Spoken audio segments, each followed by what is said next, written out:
running into way more Evo owners at this Starbucks. It's awesome. So this morning they overcharged me for my drink, and so since they overcharged me for my coffee, they basically gave me another one. So I basically like got more than what I was overcharged, which I'm stoked about. This guy with the trash can was trying to pick up trash and the lady over here just almost ran it over. That was crazy. Anyway guys, good morning. Hope you all are having an amazing day.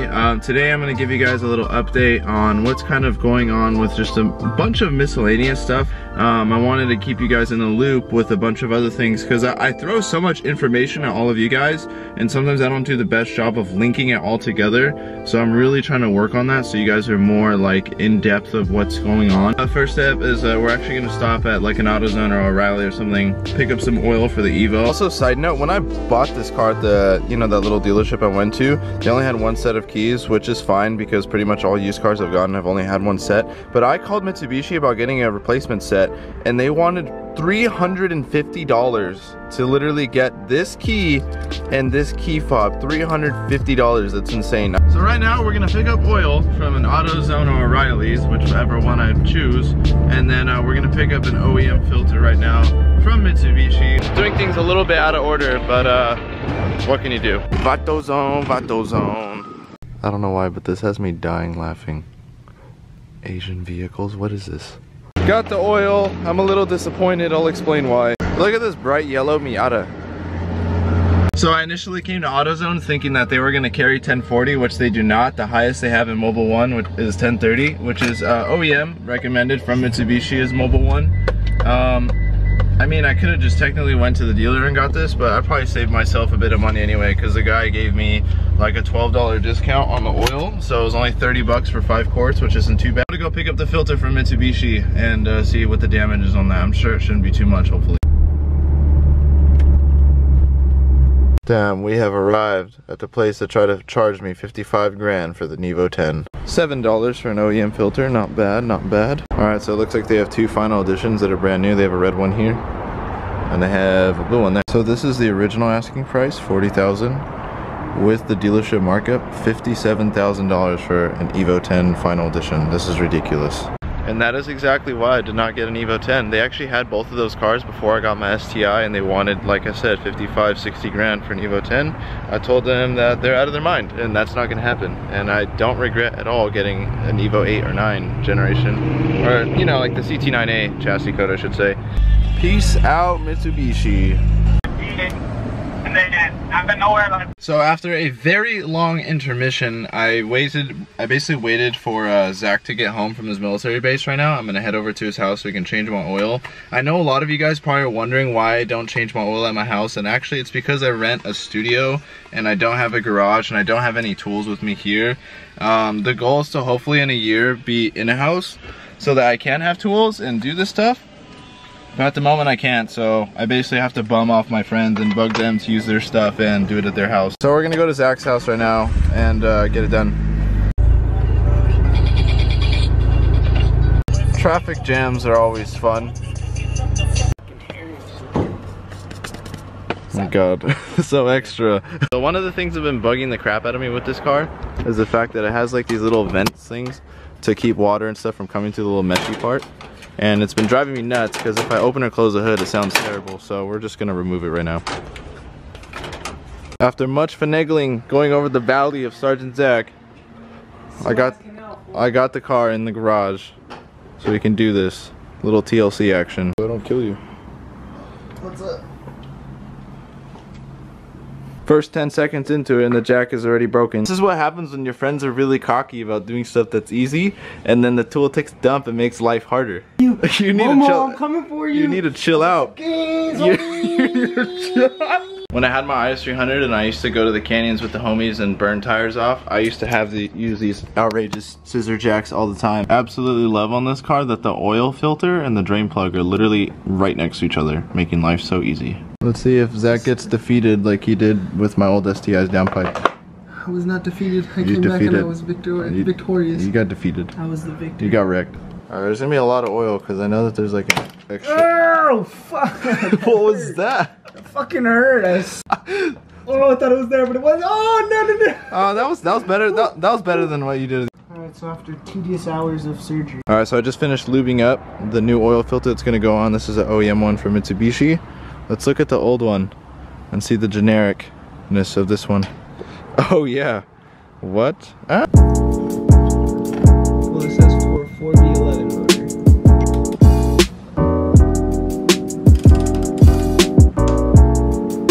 It's like picky. Alright. It's like a skinny girl. She did it for state. You know, like those anorexic chicks. That's like. Okay, you need to stop. I have children watching this, Zach. So something really bad happened right now. We finished draining the oil, so we had the oil in the pan, and we moved it over back to the Mobile One thing for the bad stuff. And there's a bunch of metal shavings. Like this is like really bad. Like this is like bearing material bad, which is kind of a bummer because that means the Evo is going to be down for a very long time because the motor is going to have to get rebuilt, or at least new bearings. Hopefully I can just do internals and bearings and keep it fairly simple depending on the pricing and what kind of rods and pistons and bearings I want to go with and what type of clearance. But it's pretty crappy. Nothing ever goes easy, man. This is bad. This is really bad. You said nothing ever goes right when we started. Yeah, but I wasn't expecting to have to build my motor anytime soon. I haven't even done anything to this car and it's already gonna get another engine. Bro, that oil was nasty as fuck too. Like it didn't look like they changed it in like 10,000 miles. No Vato zone this time. O'Reilly's it is. This is a very sad, sad night. Hopefully it'll be the start. I'm hoping that this will be the start of something really good. So I'm trying to stay optimistic about this. The level of frustration I have right now, I could literally cry because I'm so pissed that this happened. But on the bright side, I'm gonna eat this fat asada burrito and it's gonna make me feel better. There was a bunch of people parked in the front and Zach didn't want to park next to anyone. He drove all the way over here so that he could be alone. And someone still parked next to him. You're hyped. Hype beast. So we just finished eating right now. Zach is putting his grandma upstairs to sleep right now. I am in a moment of silence right now with the Evo. This is honestly the worst day of my entire life of ever making a video for you guys. And honestly the worst day of my life I've ever experienced with cars because I'm really mad. Not only because the motor failed, I don't really care if the motor blew up or whatever, that the bearings are basically on the borderline of spinning. I'm mad because I didn't get to enjoy the car at all. Like I didn't get to do full bolt-ons, E85, drive the car around and then it exploded or whatever. I'm okay, like I wanted to build this up in the sense of like I could enjoy every step with all of you guys, and basically the first step is rebuilding the engine, which sucks. I guess on like an optimistic side note though, at least without the little vent thingy, like this meshy thing looks super cool, so I'm happy on that, I guess. But I know you guys love all the engine building stuff with Ronnie, so very soon this motor is gonna come out and we're gonna build it with Ronnie. Back on the Sergeant Zach lift it goes. This is your lift. Oil change number 2. The moment of truth. We got the surgeon. You guys can't see this in video. Oh yeah, you can. I see a little bit. There's like sparkly stuff. There was a bunch of material all over this rag. This rag was in this pan, correct, Zach? Well, it was next to the pan. So this might have got tossed in. So your mom or your sister might be giving me a heart attack right now because tell the internet what you just told me.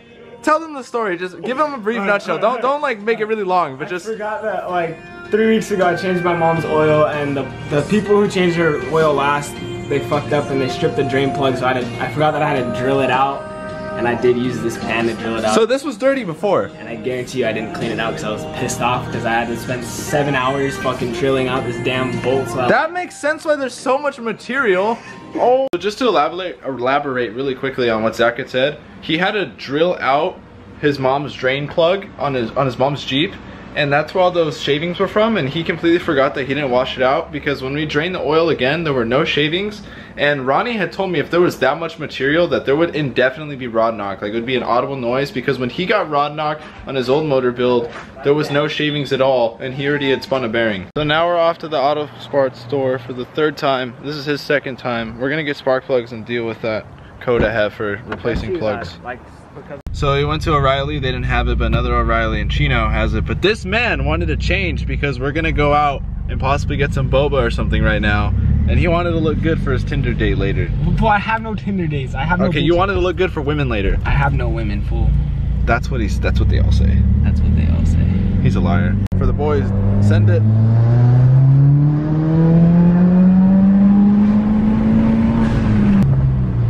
Zach is a sketchball. Oh, did you rev match in first gear? Yep.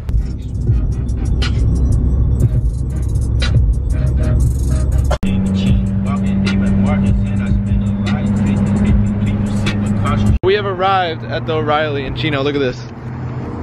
It's a brother. Brother. That's messed up.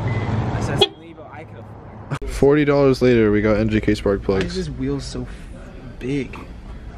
Oh my god, this man is steering wheel shopping in O'Reilly right now. Zach, I don't know, you look like a, what is this, Batman? No, Betty Boo. You look like a Betty type of guy.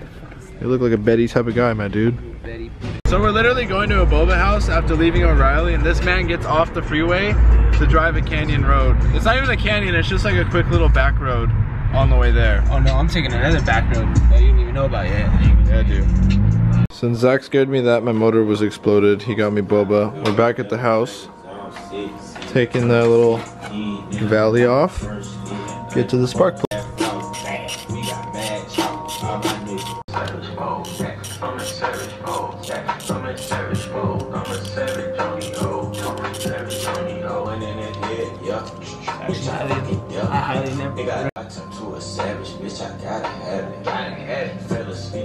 This is the radium. This is the base. Yeah. So old plug, new plug. Get your stuff straight. Install of the new plugs is finished. Time to see if the car works.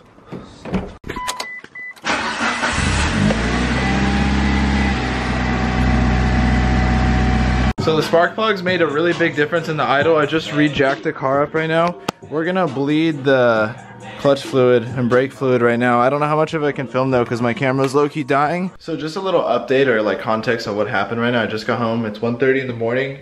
The Evo is stranded at Zach's house. He had to drop me off at home because when we tried to bleed the master and slave, I don't know what happened. Like we were trying to get all the air out and flush the system obviously. And literally we think that we broke the slave. I'm not too sure.